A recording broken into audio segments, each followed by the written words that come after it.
First இது மாதிரி CV sir வந்து ஆஃபீஸில் சூதுகவும் 2 அப்படின்னும்போது ஃபஸ்ட்டு சொன்னது எதுக்கு பிரதர் அது நல்ல படமாச்சே அப்படின்னு தான் ஃபஸ்ட்டு சொன்னது. ஏன்னா அந்த நல்ல படத்தை திருப்பி எடுக்கணும் அப்படின்றது தான் என்னோட மைண்டு. ஆனால் அவ்வளோ சொல்லிவிட்டு அடுத்த படத்தில் இவர் இருப்பார் அவர் இருப்பார், நீங்கள் நான் இருப்பான்னு சொல்லவே இல்லை. நீங்கள் அதில் எம்எஸ் பாஸ்கர் இருக்கார், அவர் வந்து அப்படி தான் சொல்லவே முடியாது. அவரெல்லாம் எப்படி சொல்கிறேன்னா, ஹாய் மச்சான் ஓய்யூ, ஏன்னா நாங்கள் காலேஜ் ஃப்ரெண்ட்ஸ். நாங்கள் பார்த்துருப்பீங்களே தமிழ் படத்தில் அவர் இன்ட்ரோவே காலேஜ்லேருந்து வர மாதிரி தான் இருக்கும். கருணாகரன் கொடுத்த பில்டப் தான் எனக்கு ரொம்ப பயமாக இருந்தது. என்னென்னா வந்து என் பேச்சை கேட்கறதுக்காக பாண்டிச்சேரியில், நீ பாண்டிச்சேரியில் எப்படி இருந்ததுன்னு எனக்கு தெரியாது. ஏதோ 3 வருஷமாக எழுதுனாங்களாம் இந்த படத்தில் கதையை. அதெல்லாம் ஒன்றுமே கிடையாது. இதெல்லாம் டைட்டானிக் அவதாரம் எடுத்திருக்காங்க சும்மா.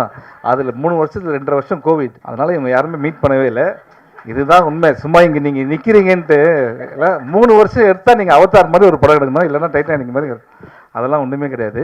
2.5 வருஷமாக யாருமே பக்கத்தில் கூட மீட் பண்ணிக்கல கோவிட்னால. ஓகே, எல்லாருக்கும் வணக்கம். என்னென்னா எங்கே ஆரம்பிக்கிறதுனே தெரியல. இது பாய்ஸ் ஹாஸ்டலில் உட்காந்துருக்க மாதிரி இருக்குது. அதுக்காக ஹீரோயின் இல்லைன்னு நினச்சிக்காதீங்க. படத்தில் வந்து அவங்க இமேஜின் கேரக்டர் பக்கத்தில் தான் இருக்காங்க. இங்கே இருக்காங்கன்னு தெரியலண்ணா வந்திருக்காங்க. ஸோ ஃபஸ்ட்டு இது மாதிரி சிவி சார் வந்து ஆஃபீஸில் சூதுகவும் 2 அப்படின்னும் போது ஃபஸ்ட்டு சொன்னது எதுக்கு பிரதர் அது நல்ல படமாச்சே அப்படின்னு தான் ஃபஸ்ட்டு சொன்னது. ஏன்னா அந்த நல்ல படத்தை திருப்பி எடுக்கணும் அப்படின்றது தான் என்னோடய மைண்டு. அதில் நம்ம நடிக்க போகிறோம் அப்படின்னும் போது இந்த கதையை வந்து சொன்னாங்க அர்ஜுன் அவரும் சிவி சார் சொல்லும் போது என்னென்னா, இது ஒரு ப்ரீக்வலாக ஆரம்பிக்குது, அதுக்கு முன்னாடி ஆரம்பிக்குது, அதுக்கப்புறம் திருப்பி வந்து இப்போது கரண்ட் பீரியடுக்கு வருது அப்படின்னாங்க. ஸோ அந்த ஸ்க்ரீன் பிளே ரொம்ப பிடிச்சிருந்தது. அதுக்கப்புறம் இது 2 பேரல் ஸ்டோரி. ஸோ இது ரெண்டுத்தையும் கனெக்ட் பண்ணுற விஷயம், நான் அதுக்குள்ளே வர்றது, நான் வந்து கருணாகரன் அவரோட மீட் பண்ணுறது. ஸோ இது மாதிரி நிறைய இன்ட்ரெஸ்டிங்கான ஒரு லைன்லாம் இருந்ததுனால சரி ஓகே பண்ணலாம் அப்படின்னு தான் ஆரம்பித்தோம். ஸோ இது ஸ்டார்டிங்கில் சொல்லிடுறேன், இதுக்கப்புறம் நான் ஒவ்வொருத்தராக வரேன். ஃபஸ்ட்டு நான் சிவி அவர்கிட்டே ஆரம்பிக்கிறேன். என்னென்னா தமிழ் மூவி இண்டஸ்ட்ரிக்கு வந்து 25 படம் 26 படம்னு சொல்கிறாரு. இதில் எவ்வளோ டேலண்ட்ஸை வந்து அவர் வந்து இன்ட்ரடியூஸ் பண்ணிகிட்ருக்காரு. ஸ்டார்டிங் ஃப்ரம் பா ரஞ்சித், அதுக்கப்புறம் வந்து நலன் குமாரசாமி, அதுக்கப்புறம் வந்து கார்த்திக் சுப்பராஜ், எவ்வளோ artist. Brother hats off to you for this. ஏன்னா வந்து நீங்கள் வந்து ஒரு விஷயம் சொன்னீங்க, நான் நிதி சிக்கல் தடுமாற்றம் அப்படிலாம் சொன்னீங்க. நானே வந்து உங்களை வந்து ஒரு மேடையில் பார்த்தேன், நீங்கள் ரொம்ப கண் கலங்கி பேசுனதெல்லாம் பார்த்தேன். ஸோ நம்ம ஒரு விஷயத்தை ரொம்ப நேசிச்சோன்னா அந்த விஷயம் நம்மளை கைவிடாது அப்படின்றது தான் சினிமா, ஓகேங்களா? ஸோ நீங்கள் வந்து உண்மையிலே சினிமா நேசிக்கிறீங்க. அது இன்னொரு ரீசன். நிறைய பேர் சொன்னாங்க சிவியோட படம் பண்ணாது அப்படின்ட்டு, அது எனக்கும் சொன்னாங்க. ஸோ ஆனால் நான் பண்ணது ரொம்ப முக்கியமான காரணம் தான் the love that you show for cinema, ஓகேங்களா? ஸோ அது உங்களை வந்து நிச்சயமாக ஜெயிக்க வைக்கும். அண்ட் என்டர் த ட்ராகன் பார்த்துருப்போம், ரிட்டர்ன் ஆஃப் த ட்ராகன் வந்து இந்த படத்துக்கு அப்புறம் அவர் வருவார் அப்படின்றது. ஆனால் ட்ராகன் தான் அவர். அர்ஜுன் சொன்னது எந்த ஒரு தப்புமே இல்லை, எல்லாம் கரெக்டு தான். So brother all the best. நிச்சயமாக வந்து நீங்கள் இன்னும் நிறைய படங்கள் பண்ணோம். அடுத்த படம் வந்து நீங்கள் சொன்னீங்க தர்மம் வெல்லும்ன்ட்டு. நிச்சயமாக தர்மம் வெல்லும். இங்கே இருக்க எல்லாருக்குமே தெரியும், லைஃப்பில் எல்லாருக்குமே பிரச்சனை இருக்குது. ஆனால் நம்ம எல்லாரும் போகிறது எதை நோக்கி? நிச்சயமாக தர்மம் ஒரு நாள் வெல்லும் அப்படின்றது தான். நிச்சயமாக அது நடக்கும். ஆனால் அவ்வளோ சொல்லிவிட்டு அடுத்த படத்தில் இவர் இருப்பார் அவர் இருப்பார், நீங்கள் நான் இருப்பான்னு சொல்லவே இல்லை. நீங்கள் அதில் பரவாயில்ல, இட்ஸ் ஓகே, நம்ம வேறு எதனா படம் பண்ணிக்கலாம், ஒன்றும் ப்ராப்ளம் இல்லை. So I'm very happy brother, all the best for you. And Thangam cinemas Thangaraj sir, அவர் வந்து இன்னொரு ப்ரொடியூசர். அவர் வந்து ஒரு ஹோட்டல் நடத்திட்டு இருக்காரு. உண்மையிலேயே வந்து நல்ல சாப்பாடு எங்களுக்கு ஷூட்டிங்கில் கொடுத்தாரு. பேருக்கு ஏற்ற மாதிரி தங்கமான ஒரு ஆள். அவர் வந்து எப்படின்னா, இந்த படத்தை நம்மளே பார்த்துட்டு எப்படி சார் வந்திருக்குன்னு கேட்டோன்னா, நம்மளோட எல்லா டவுட்டையும் கிளியர் பண்ணி இந்த படம் நல்லா வந்திருக்கு அப்படின்னு ரொம்ப ஆணித்தனமாக ரொம்ப பாசிட்டிவாக இருக்க ஒரு ஆள் தான் வந்து தங்கராஜ் சார் தான். அது thank you so much for your cooperation sir, great.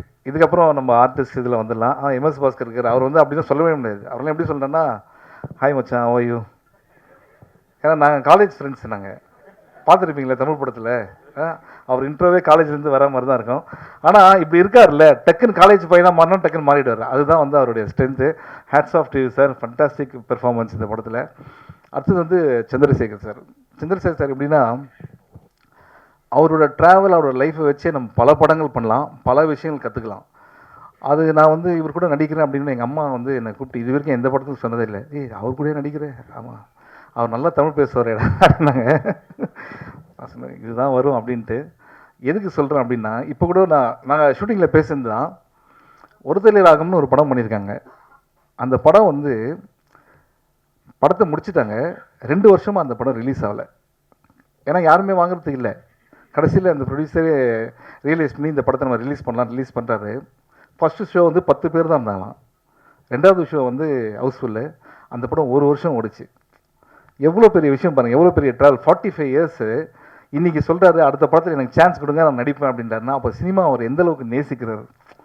அதுதான் ரொம்ப முக்கியமாக. நம்மலாம் கொஞ்சம் பயங்கர சோம்பேறி. இவங்களெல்லாம் பார்த்து தான் நம்ம கற்றுக்க வேண்டியதாக இருக்குது. உண்மையிலே hats off to you sir.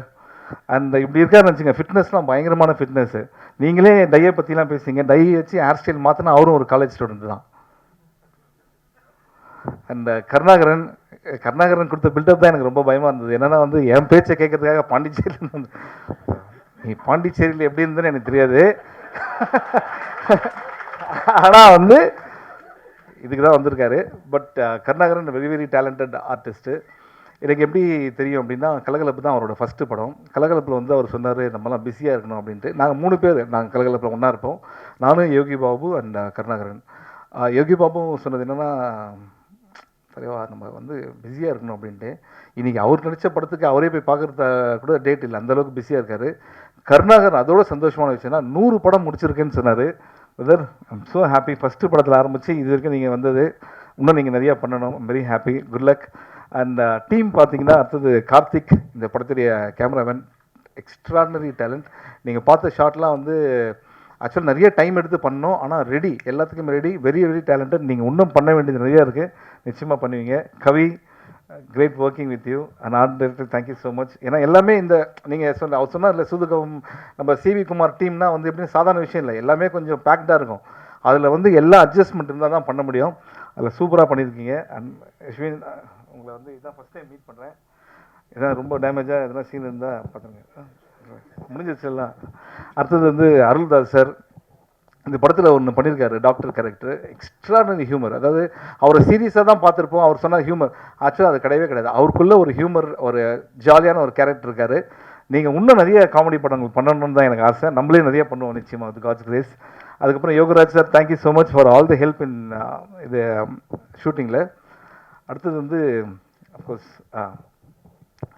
ஏதோ 3 வருஷமாக எழுதுனாங்களாம் இந்த படத்துடைய கதையை. அதெல்லாம் ஒன்றுமே கிடையாது. இல்லை டைட்டானிக் அவதாரம் எடுத்திருக்காங்க சும்மா. அதில் 3 வருஷத்தில் 2.5 வருஷம் கோவிட். அதனால் இவங்க யாருமே மீட் பண்ணவே இல்லை. இதுதான் உண்மை. சும்மா இங்கே நீங்கள் நிற்கிறீங்கன்ட்டு இல்லை, 3 வருஷம் எடுத்தால் நீங்கள் அவதார் மாதிரி ஒரு படம் எடுக்கணும், இல்லைன்னா டைட்டானிக் மாதிரி. அதெல்லாம் ஒன்றுமே கிடையாது. 2.5 வருஷமாக யாருமே பக்கத்தில் கூட மீட் பண்ணிக்கல கோவிட்னால.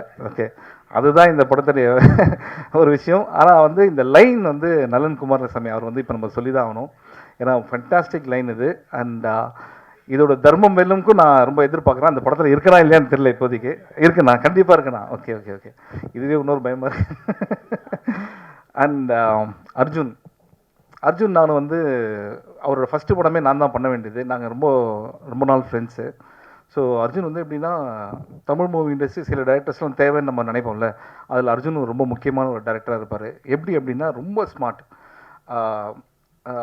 இதுதான் உனக்கு வந்து இருக்குது, இதில் வச்சு நீ பண்ணணும், ஆனால் அந்த ப்ராடக்ட்டும் நல்லா வரணும் அப்படின்னும் போது உங்களுக்கு மென்டல் ப்ரெஷர் இருந்தாலும் சரி, அதை எங்கேயுமே காட்டாமல் இந்த படத்தை வந்து ரொம்ப அழகாக பண்ணியிருக்கீங்க Arjun. Thank you so much. I can understand all. நீங்கள் பேசுகிறது நமக்கு மட்டும் தான் தெரியும், இவங்களுக்கு தெரியாது என்னென்ன மேட்ரு அப்படின்ட்டு. And Arjun, wish you all the best. ஆனால் அர்ஜுன் வந்து அந்த 15 சவரம் தொலைஞ்சி போச்சுன்னு சொன்னார்ல, அந்த ஸ்டோரி, அது எதுக்கு சொன்னார் தெரியுமா உங்களுக்கு? இந்த படம் முடிஞ்சோன்னா ப்ரொடியூசர் அதை வாங்கி தரணுன்றதுக்காக தான் வந்து அதை சொன்னார். ஸோ தங்கராஜ் சார், இதை பற்றி இதை கேட்காம 2 பேரும் அந்த சைட் பார்த்து சிரிக்கிறாங்க பார்த்தீங்களா? ஸோ இதுலேருந்தே டைரக்டர் மேலே எவ்வளோ லவ் இருக்குதுன்னு உங்களுக்கு தெரியும் அவங்களுக்கு. ஸோ மறந்துடாமல் நீங்கள் வந்து அந்த 15 செவரன்ஸ் அவங்களுக்கு கொடுத்துருங்க. அந்த இதுக்கப்புறம் இதை விட்டுருங்க, நான் இந்த சைடு வரேன். ஆக்சுவலாக இந்த படம் ப்ரொமோஷன் ப்ரெஸ் மீட்லாம் வந்து எனக்கு வந்து அதெல்லாம் செகண்டரி. உண்மையாக என்ன, உங்களெல்லாம் பார்க்கறதுல எனக்கு ரொம்ப ஹாப்பி, அது உங்களுக்கே தெரியும். அண்ட் உள்ளே வரும்போது எனக்கு என்ன ஒரு பயம்னா வந்து, தலைவா காலிலேருந்து வெயிட்டிங், கண்டென்ட் கொடுத்துருங்க அப்படின்னாரு. எப்பா இது நான் படத்தில் நடிக்கிறதோட பெரிய ப்ரெஷராக இருக்கு. நம்ம என்னைக்கு வந்து யோசித்து பேசியிருக்கோம், இன்றைக்கி நம்ம எழுதி பேசியிருக்கோம், இப்படி தான் பேசி தான் லைஃபே ஓடிட்டுருக்கு. ஸோ அதனால் வந்து இந்த கண்டென்ட்லாம் விட்டுருங்க. உங்களை பார்க்கறது ரொம்ப happy.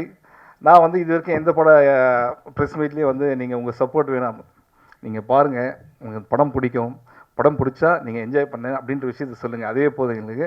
Love you all, thank you so much. படம் வந்து டிசம்பர் 13 ரிலீஸ் ஆகுது. நீங்கள்லாம் என்ஜாய் பண்ணுறதுக்காக நாங்கள் வெயிட்டிங். அண்ட் சூதுகம் 1 ஒரு கல்ட் ஃபிலிம். ஓகே, அது வந்து ஒரு எக்ஸாம்பிளாக நிறையா விஷயம் சொல்லுவாங்க. சூதுகம் 2 இட்ஸ் எ ஃபன் ஃபிலிம். நீங்கள் ஜாலியாக வந்து என்ஜாய் பண்ணலாம். Thank you so much. Thank you, love you.